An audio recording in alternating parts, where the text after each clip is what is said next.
my name is Humberto Flores. I identify as a doctoral student first. I'm a researcher, a writer, and in my free time, I engage in photography. I was raised in Paris, so born and raised in the Inland Empire, but I'm currently living in Santa Barbara, where I'm a PhD student at UC Santa Barbara. I'm getting my PhD in sociology. I'm interested in studying police legitimacy within the IE. I've been doing photography for about 2 years now, but when I picked up the hobby, unfortunately, I moved. Every time I come back, I like to just document my community. So the IE has extremely huge significance to me. As I started going through research articles and reviewing literature within my field, I noticed that similar to the arts, a lot of the research was focused on major cities like Los Angeles, New York City, Chicago. I mean, these are spaces that are also enriched by art, right? Growing up in the IE, I didn't necessarily see too much art reflecting my Chicano lifestyle. As of more recent, when I moved out, I started to notice much more art that's reflecting the people that are here culturally,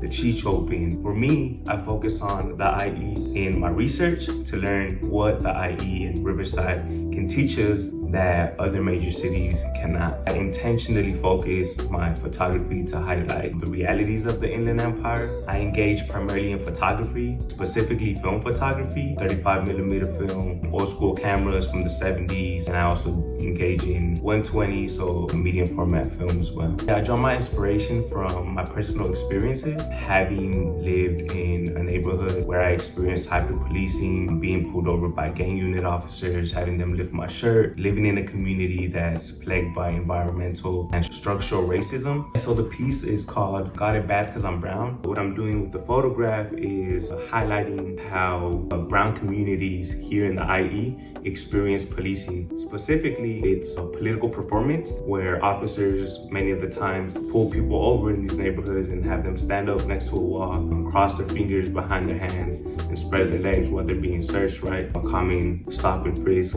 practice within policing. The piece specifically aims to invite the viewers into sort of that interaction and invite them to see how policing is experienced, but also to shed light within those inequalities, to attempt to not reform the system, but create a system that provides safety and security for people living within these neighborhoods that doesn't necessarily inflict that sort of violence on them. My photography Instagram is Trust the Shooter. I also have a personal Instagram where I focus more on my personal life as well as my academics. That is Sharky.9x. I would just like to thank Ultra Credit Union for supporting artists like myself and making it possible to continue to engage in photography as a form of social activism as well. So I appreciate the support.